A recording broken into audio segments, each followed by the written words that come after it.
যে আমি বই ধরি সারা দিনে বই পড়ি তখন তো কেউ দেখে না,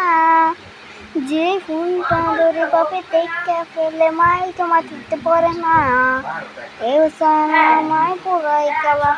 ভালো লাগে না, হ্যাঁ পড়া গেল